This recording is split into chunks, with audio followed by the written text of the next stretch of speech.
A very warm welcome to all of you to Self Selection Board of One Step Towards Uniform। मेरा नाम है शुभम वाशने और आज हम बात करेंगे एसवी डाउट और एसवी मिथ्स के बारे में। जिस इंसान को आप देख रहे हैं वो हैंग मोड पर हैं, उनका नाम है कर्नल एसएस हसनीस। ये टेलीग्राम चैनल नेम आफ्का क्रैक एसएसबी के नाम से उस पर फ्री में डाउट क्लियर करते हैं डिफेंस एस्पिरेंट का, चाहे कोई भी हो, चाहे आप कहीं और कोचिंग ले रहे हो, चाहे फ्री में कहीं पढ़ रहे हो, या आप अमीर हो चाहे गरीब हो, कोई भी हो, उसके फ्री में एसएसबी के डाउट क्लियर करते हैं वो। और इनके साथ बाकी 6 एसएसबी एसएसआर भी हैं। अब मैं इनके साथ और बाकी एसएसबी एसएसआर के साथ आपके सारे डाउट क्लियर करूंगा। मैंने क्या किया है, टेलीग्राम पर इन्होंने काफी सारे डाउट क्लियर कर रखे थे जो आपने मुझसे पूछे थे, तो मैंने वो सारी वीडियोस ली और कंपाइल कर दी। और इसके साथ मैंने क्या किया है कि इनके डाउट्स के सॉल्व करने के बीच में कुछ चीजें ऐसी हैं जो छुप गई हैं, मैंने उनको भी सामने लेकर आया हूं। तो साथ में शुरू करते हैं इनकी बातों के साथ कि क्या एसएसबी के ऐसे डाउट्स हैं, मिथ है जो एक इंसान को होल्ड रखते हैं रिकमेंडेशन से। चलिए शुरुआत करते हैं पहले सवाल के साथ। तो पहला सवाल जो टेलीग्राम पे इनसे एक स्टूडेंट ने पूछा था और मुझसे कमेंट सेक्शन में पूछा गया था कि जो जीटीओ होता है, जीटीओ ऑफिसर, वो इंडिविजुअल ऑब्स्टिकल से पहले एक छोटी सी बात करता है, एक इंटरव्यू से कंडक्ट करता है, हमारे बारे में पूछता है हम कहां से आए हैं, क्या है, क्या उसकी कोई इंपॉर्टेंस है? जरा सुनते हैं कर्नल एसएस हसबनी साहब इस बारे में क्या कहते हैं। Gentlemen, it's a misnomer. It's not a quick interview or even a mini interview. It is just a small interaction with the candidate, because this is the first time when the candidate is interacting with the GTO one-on-one as an individual. Previously, he was interacting only as part of a group. Here, the level of the stress is likely to be higher. And to put the candidate at ease, the GTO indulges in small talk. Again, I'll repeat, small talk. It is not a mini interview. And generally, what does the GTO talk to the candidate about? First, how was your day? How have you been feeling? Where all have you been going while you're staying? Is this the first time you have visited the city? Who is your favorite hero? What kind of food you have at home, and what is the difference in the food that you are having here? Is the food up to the good quality? Where all have you visited in the city? If you have been to Prayagraj, in case you have gone to Allahabad. If you are going to Bhopal, have you gone to the lake? If you are going to Bangalore, then have you visited the MG Road, which is a very famous road in Bangalore? These are the small talk that generally the GTO indulges the candidate. Gentlemen, this is basically to ensure that the candidate is put to ease and he is not stressed when actually the GTO takes him to the command task. It is not a mini do, again I repeat. Now, if you have still got any doubts, further doubts, you can always go for the questions. Thank you. Okay, अभी जो colonel SS हसबनी साहब हैं, उन्होंने कहा कि आपको कोई और डाउट हो टेलीग्राम पे आप उनके पूछ सकते हैं, बट उससे पहले उन्होंने एक बात और कही, वो ये है कि जो जो जीटीओ ऑफिसर होता है, वो जब आपको बुलाता है तो वो जो आपसे इंटरेक्शन करता है वो सिर्फ इसलिए करता है कि आप कॉन्फिडेंस हो जाएं जीटीओ के सामने परफॉर्म करने के। क्योंकि तब पहली बार ऐसा होता है कि जीटीओ और आप पहली बार इन 1-to-1 इंटरेक्ट कर रहे हैं, पर ऐसा ना हो कहीं जो कैंडिडेट आया है वो ऑफिसर रैंक के नाम से ही डर जाए। तो इस बात को एक ईज लाने के लिए, एक जेल अप करने के लिए उसका इस्तेमाल करा जाता है, उस इंटरेक्शन का, एक जीटीओ ऑफिसर के द्वारा। अभी इससे कई और डाउट्स भी आते हैं जो मैं आपको क्लियर करता हूं। पहला ये, जब आप कमांड टास्क करते हैं तो आपसे कहा जाता है 2 सबऑर्डिनेट बुलाओ, पर कई बार ऐसा होता है कि जो सबऑर्डिनेट्स बुलाए जाते हैं वो कई कैंडिडेट्स के द्वारा बुलाए जाते हैं। तो कई लोगों के दिमाग में सवाल आता है, क्या ऐसा कुछ है जिनको ज्यादा बार बुलाया जाता है उनके रिकमेंडेशन के चांसेस ज्यादा है? नहीं, ऐसा कुछ नहीं है। उनके रिकमेंडेशन के चांसेस कोई ज्यादा कम नहीं होते, और वो एक जो जीटीओ ऑफिसर होता है उससे जज भी नहीं कर रहा होता है। दूसरा जो मिथ है इसी के साथ बनता है वो ये कि जो कमांड टास्क होता है कुछ लोगों को बहुत मुश्किल मिलता है, कुछ लोगों को बहुत आसान मिलता है। ऐसा क्यों? ऐसा कुछ नहीं है, सोच के देखो जरा। अगर मान लो आपको कोई कमांड टास्क दिया हो या कोई प्रॉब्लम दी हो, अगर आप उसे सॉल्व ना कर पाए तो आपके लिए मुश्किल होगा ना वो, और कोई सॉल्व कर दे एक बार में तो उसके लिए आसान। सेम यही कहानी है। एक जो जीटीओ होता है वो इंटेंशनली ऐसा नहीं करता इसको मैं टफ दूंगा, इसको मैं आसान दूंगा, ऐसा कुछ नहीं है। इनफैक्ट ये भी एक मिथ बनी हुई है, जिसको टफ कमांड टास्क मिलता है उसके रिकमेंडेशन होने के चांसेस ज्यादा हैं, जिसको आसान मिला है उसके कम है। ये भी झूठ है, ऐसा कुछ नहीं है। ये सिर्फ आपके एक कमांड टास्क को डील करने के तरीके पे डिपेंड करता है। यहां तक की बात हो गई तो मैं आपको एक अगले डाउट के साथ लेके चलता हूं। Good evening, gentlemen. The question for today is, which topic should be picked up by the candidate for speaking in a lecturate? Now, gentlemen, there are 4 topics given in a lecturate card whenever the chance for the candidate comes. The 4 topics have got a variety of difficulty level, from very hard to moderately difficult to easy. The candidate is at liberty to pick up any of the topics. But most of the candidates make a mistake of trying to go for a difficult topic, trying to impress the GTO. What happens is they are unable to speak.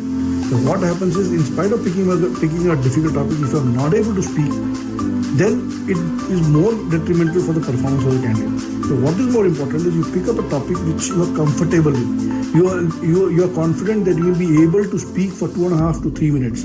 That is more important.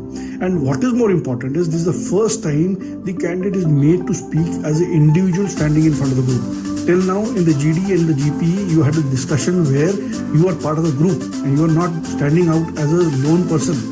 Here you are made to stand as a lone person in front of the group. That is more important. Your confidence level, your ability to treat the topic, how well have you broken the topic, that is more important than the level of the topic.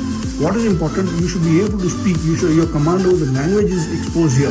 If you have a difficulty in English, here it will be exposed, because here you will not be able to hide behind the chatter of the group, where you say, I have spoken, I have given the idea, when everybody else is also speaking. Here you will be forced to speak individually. So what is more important is you pick up a topic that is you're comfortable in, you're confident to speak for the 2.5 to 3 minutes, and you will be able to cover the topic in a proper manner. That is more important than trying to go for a difficult topic.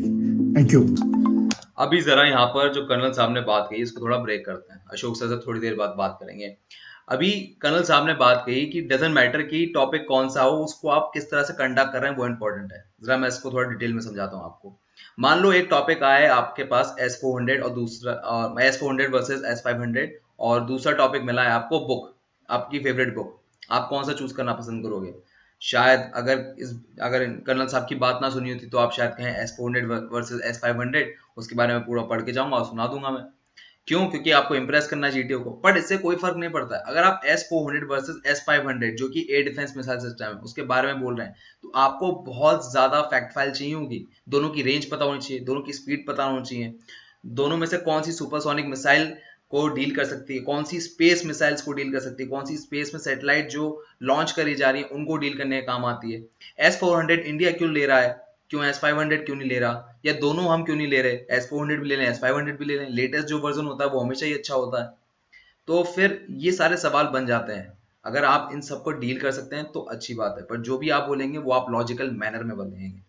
दूसरी बात ये, जब मैं आपसे कह रहा हूँ favourite book आप बोलें, तो फेवरेट बुक जब कर्नल साहब ने भी एम्फेसाइज किया कि आप लो लेवल टॉपिक ले सकते हैं, तो उसका मतलब ये है कि अपनी रैशनलाइज वे में आप अपना बताएंगे कि हम उसे क्यों चुन रहे हैं, फेवरेट बुक क्यों है वो। आप सोच के देखिए, एक फेवरेट बुक के बारे में बोलना बहुत ही मुश्किल है, क्योंकि आपको उसका कॉन्टेक्स्ट अच्छी तरह से पता होना चाहिए बुक का, कि उसमें एक्चुअली है क्या, और वो बुक आपको पर्सनली कैसे फायदा कर गई या पर्सनली एंटरटेन कैसे कर गई। जरा मैं आपको एम्फेसाइज देता हूँ। 26/11 अटैक हुआ था। 26/11 अटैक में हमारे पास कोई ब्लूप्रिंट्स नहीं थे ताज होटल के, तो फिर हमने 26/11 अटैक में ताज होटल से सारे जो टेररिस्ट हैं उनको कैसे मारा।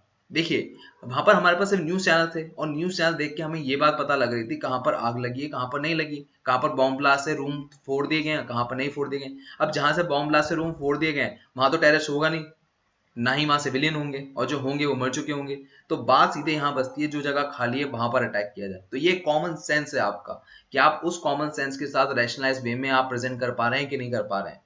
यही देखा जाता है बार बार जीटीओ के द्वारा। चलिए आगे बढ़ते हैं। Today we are going to discuss something which is basic in SSB. There are many candidates who ask me this question: Sir, how much does the handwriting plays a role in the psychological test?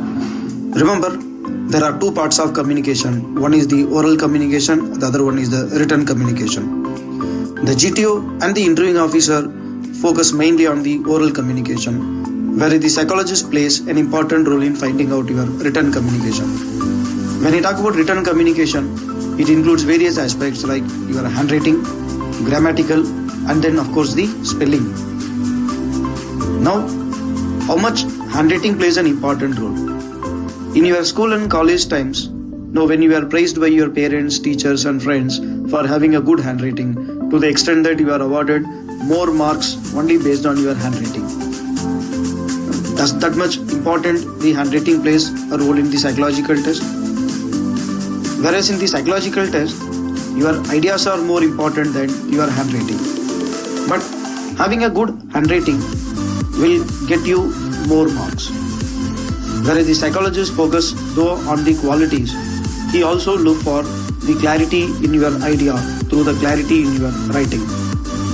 We have seen many times even good candidates who has got good ideas were rejected due to poor handwriting which were totally illegible. On the other hand, I personally had cleared many candidates who has got handwriting which is not that so good. So what does one can make out from this? Your handwriting should be something readable and legible. The more cuttings, more the overwritings you commit in the handwriting, it shows your poor state of mind. Rather, I would say your handwriting should be legible and clear so that it brings out you are in the good state of mind. Okay अभी अगले सवाल से पहुंचने से पहले मैं आपसे बात करूंगा इसी टॉपिक के बारे में। हैंड राइटिंग बोला सर ने, हैंड राइटिंग में ऐसा होना चाहिए, कटिंग नहीं होनी चाहिए। अगर कटिंग होगी तो उसका कोई फायदा नहीं है, क्योंकि वो कहीं ना कहीं बैड इंप्रेशन क्रिएट करता है। बट एक साइकोलॉजिस्ट इस पे खाली जज नहीं करता, वो आपकी स्टोरी पे क्वालिटी कैसी है, आपकी क्वालिटी ऑफ स्टोरी है कि नहीं, उस पर आपको जज करता है। अब यहाँ से थोड़ा मैं और डिटेल में डिग करता हूँ। ग्रामर और स्पेलिंग का क्या है? ग्रामर और स्पेलिंग इतनी तक टॉलरेट हो जाती है कि जहां तक समझ में आ रहा हो। फॉर एग्जाम्पल मैं कहूँ अम्ब्रेला की स्पेलिंग में आप एल भूल जाओ, ठीक है, तो वो पढ़ने में समझ में आ रहा है कि वो अम्ब्रेला ही लिखना चाह रहा था, बस एल भूल गया है।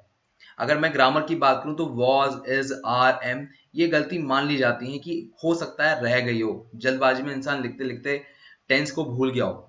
जब तक उसका जनरल मीनिंग समझ में आ रहा है वो ग्रामर भी एक्सेप्टेबल है। यहाँ तक की बात हो गई। अब अगली बात समझते हैं, कौन सा डाउट आप अगला बताते हैं। Hey guys, this is Ashok Kumar. We are psychologist from Crack SSB Masterclass.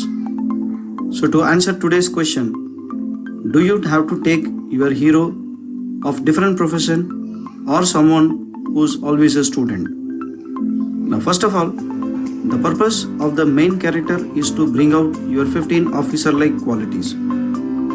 So whatever the main character is doing, it is considered that you are the one who is doing it.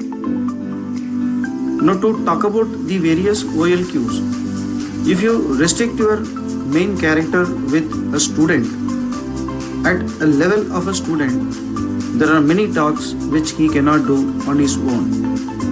Rather, you should be just going and approaching the authority for each and every problem.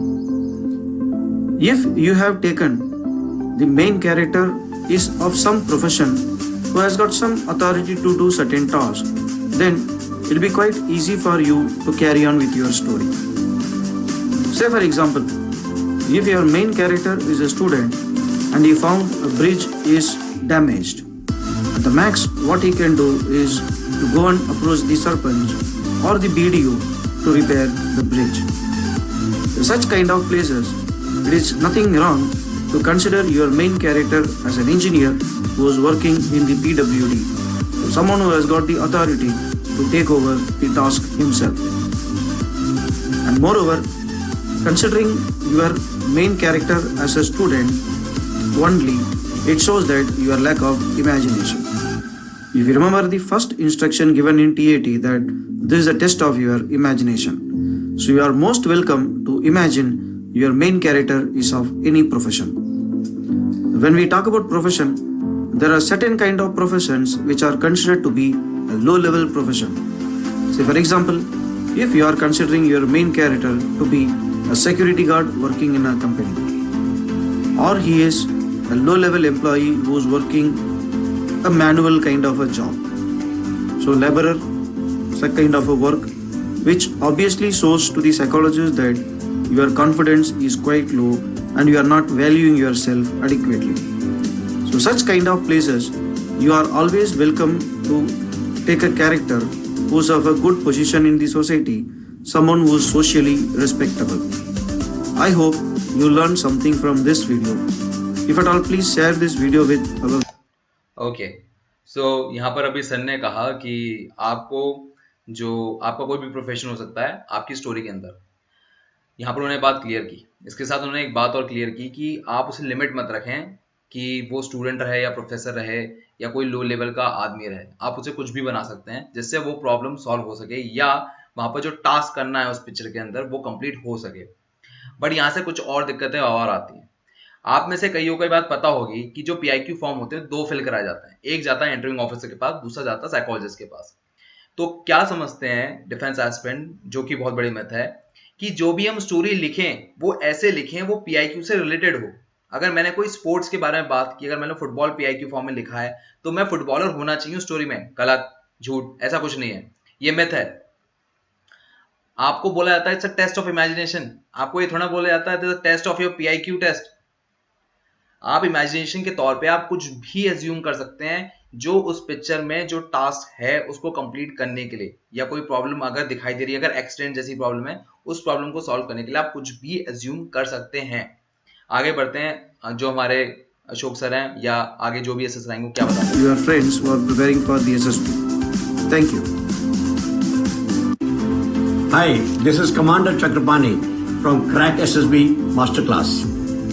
Today, I am going to answer a very simple question. A question from Siddharth from the group. Should my interview answer be comprehensive, that is 6 to 8 minutes, or to the point? Let me answer it this way. What exactly is the requirement of the interviewing officer? His requirement is, very simply put, are you having the correct officer-like qualities that he is looking for? Are you demonstrating them? Are you able to showcase them? Your answers would indicate many of these qualities. Now, the length of your answer, the quality of your answer, the text that you use, the language you use, the confidence that you show, the smile that you have on your face, all indicate the necessary qualities that the interviewing officer is looking for. Whether it is effective intelligence, it is your reasoning ability, it is the initiative you take, or your self-confidence, your power of expression, and above all, your positive mindset. All of this will come out from your answers. If your answer is absolutely to the point, very brief, very concise, while it may technically be right, has it shown those qualities? On the other hand, if your answer is very long, 8 minutes, 10 minutes, 12 minutes, and very verbose, are you really doing what you are expected to do? The intelligence is in being able to determine where you have to cut your answer short and where you have to keep it long. Thank you. Okay, अभी commander Chakrapani sir ने ये कहा कि to the point answer करना चाहिए या comprehensive, depend करता है सिचुएशन पे। और बहुत सही बात बोली है सर ने। अगर मान लो आपका सवाल ये है कि आपका नाम क्या है, सर मेरा नाम शुभम वासने है, कहानी खत्म हो गई। सर मेरा नाम शुभम वासने जो मुझे मेरे पिताजी से मिला है, और उन्होंने ये नाम इसलिए रखा क्योंकि शुभम मतलब होता है शुभ, और मैं पहला बेटा था तो इसलिए मेरा नाम शुभम पड़ गया। There is no need of it. Okay, one more example. Suppose CEO साहब बैठे हुए मेरे सामने, आई मीन इंटरव्यूइंग ऑफिसर साहब बैठे हुए मेरे सामने, उन्होंने पूछा Shubham tell me something about Pune. और पुणे के बारे में आप बताते हैं सर पुणे महाराष्ट्र में एक सिटी है और एक मेट्रोपॉलिटन सिटी है। व्हाट अ वेग आंसर। पता नहीं लग रहा कि सामने वाला बताना क्या चाह रहा है। क्या वो क्लर्क के इंटरव्यू के लिए आया है? नहीं, वो एक आर्मी ऑफिसर बनने के लिए आया है। तो आर्मी ऑफिसर कुछ डिफेंस के बारे में तो बताएगा ही, पुणे की इंपॉर्टेंस डिफेंस के लिए क्या है। Sir Pune is a vibrant city which is a metropolitan city which has a headquarter of army, which is the southern headquarter. Not only this, that there is DRDO is also there, which is located in Pashan area of Pune. With that, there's also a CAPF training center is there, which is in Talegaon, Pune. And NDA, which is a tri-service training institute is, which is also located in Pune. So these are the major things are there. In fact, sir, if you visit Pune airport, you will get a chance to see Sukhoi, sir. सो जब आप ऐसे बता रहे हो तो पता लग रहा है कि यार इंसान को पुणे के बारे में नॉलेज है, इसके बारे में वो बाकी चीजें बता सकता है। Sir Pune is also known as a education hub of eastern world. इसके बाद ये बता सकता है, इसके बाद ये बता सकता है it also a manufacturing hub of many big companies like Mercedes, Toyota, Maruti, many other. इसके बाद वो बता सकता है कि सर यहाँ से लीडर्स भी आए हैं, शिवाजी महाराज यहीं से आए हैं। इसके बाद सावित्रीबाई फुले साहब, मतलब सावित्रीबाई फुले मैडम जो है वो यहाँ से हैं। तो जब वो ऐसे बताएगा तो उसका इम्पैक्टफुल ज्यादा दिखेगा कि सर यहाँ उसको पूरी नॉलेज है। ये होता है comprehensive and to the point. कब आपको टू द पॉइंट बोलना है, कब आपको कॉम्प्रिहेंसिव बोलना है, वो आपको पता होना चाहिए। इसके साथ एक और बात, इंटरव्यूइंग ऑफिसर कई बार कहता है, आपको डरा देता है। मैं बताता हूँ कैसे। फॉर एग्जाम्पल, उसने क्या किया, आपने कोई जवाब दिया, आपने जवाब दिया अपनी सैलरी डिस्ट्रीब्यूशन का, सर मैं अपनी सैलरी का ना सिर्फ 1/3 ही यूज करता हूँ और बाकी सारी की सारी सैलरी मैं सेव कर लेता हूँ। 1/3 आपने बताया, सर वो सिर्फ मेरा जो एक्स्ट्रा इक्विपमेंट जो भी मुझे लेकर आने होते हैं, मतलब स्टेशनरी, उसी में यूज होता है। तो उसने कहा it's not possible. Interview officer ने कहा मैं आपकी बात का यकीन नहीं कर रहा, ये पॉसिबल ही नहीं है। क्यों, इंसान की ख्वाहिश नहीं होती, तो मैं कहीं बाहर घूमने जाने का मन नहीं करता दोस्तों के साथ या कहीं भी जाने का? तो आपने कहा सर मेरी इतनी ख्वाहिशें नहीं है और मैं ज्यादा बाहर घूमना पसंद नहीं करता। अरे ऐसा हो ही सकता, तुम 18 साल 19 साल के लड़के हो, तुम्हारी उम्र में लोग कहाँ कहाँ घूमने आते हैं, तुम घूमने नहीं जाते हो? नहीं, फिर उसने कहा, फिर आपने कहा नहीं सर ऐसा कुछ नहीं है, मैं घूमने नहीं जाता। और वो फिर स्ट्रेस कर रहा है, तुम झूठ बोल रहे हो, तुम बिल्कुल झूठ बोल रहे हो। ऐसा हो ही सकता 18-19 साल का बच्चा घूमने ही ना जाए? क्यों, कभी तुम शहर से बाहर नहीं गए? उसने फिर तुम्हें पोक किया। तो जब वो आपको बार बार पोक कर रहा है तो वो सिर्फ आपको देखना चाह रहा है कि आप स्ट्रेस देने पे शांत रहोगे या नहीं। दूसरी बात, क्या आप अपनी बात को कन्विंस कर पा रहे हो कि नहीं? आप उसको कुछ और भी लॉजिक दे सकते हैं, सर अभी मेरा 18-19 साल का हूँ, मैं 12th क्लास का बच्चा हूँ, तो मेरा काम पढ़ाई करना है बजाय घूमने के। तो मेरा जो मेनली जो खर्चा हो रहा है वो स्टेशनरी का, क्यों, मुझे पढ़ाई करने के लिए सामान चाहिए, बुक चाहिए, किताबें चाहिए, पेन पेंसिल चाहिए, पेन चाहिए, तो इसलिए मेरा खर्चा यहाँ तक ही है। जैसे ही मैं अपनी 12th खत्म कर लूंगा, अच्छे कॉलेज में लूंगा, मैं जरूर घूमने जाऊंगा। बिल्कुल मेरा ऐसा घूमने का मन करता है तो मैं जाऊंगा वहां पर। अगर ऐसे दिया होता तो वो बार बार पोक नहीं करेगा। और वो जो पोक करना है उसको समझिए, वो आपको स्ट्रेस में डाल रहे हैं। जब तक इंसान स्ट्रेस से बाहर नहीं निकलेगा तब तक उसका ये नहीं पता लगेगा कि वो हर जगह काम रहेगा कि नहीं रहेगा। क्योंकि आर्म फोर्सेस में ऐसी कई सिचुएशंस होती हैं जहां पर आपको स्ट्रेस को एक्सट्रीम लेवल पे डील करना पड़ता है। यहां तक की हो गई बात। अब जरा सुनते हैं आगे क्या है। Hey guys, this is Ashok Kumar, your psychologist from Crack SSB Masterclass. Now today's question, which is most important in the stage 1? Is it your OER test or your PPND? Now, you all know that in the SSB, the personality is being assessed by the assessors. Now in your stage 1, there are two tests. One is your OER, which is focusing on your basic intelligence, whereas the PPNDT, which is the test, focuses on your personality. Now in the PPNDT, the rating given by the assessors ranges from yes, doubtful and no. When an assessor giving yes to a candidate, that means from his side he is comfortably cleared. When an assessor gives yen, that means no, you are not fit to be in the second stage. Whereas when an assessor feels not quite sure about whether the candidate is good or bad, he gives D, that means you are a doubtful candidate. Now, when all the three assessors gives yes to a candidate, that means he is 100% true irrespective of his OER.